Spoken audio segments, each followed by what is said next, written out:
Les Girondins de Bordeaux ne font plus partie de ces grosses écuries du championnat.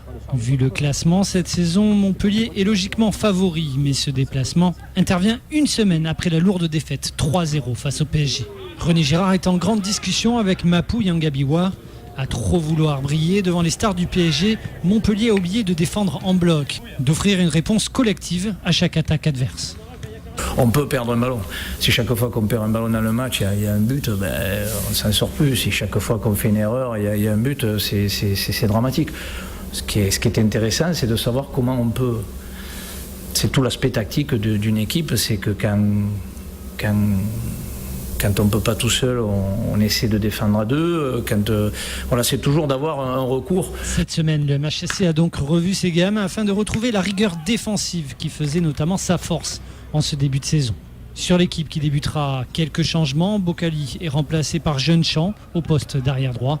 Cabella à la place de Younes Belanda, sûrement ménagé. Reste le poste de gardien de but. Laurent Pionnier, brillant au mois d'août, aurait pourquoi pas toute légitimité à remplacer Jourdain, loin d'être exempt de tout reproche face au PSG.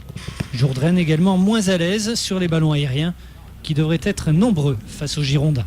Sur la taille, c'est une équipe qui est très dangereuse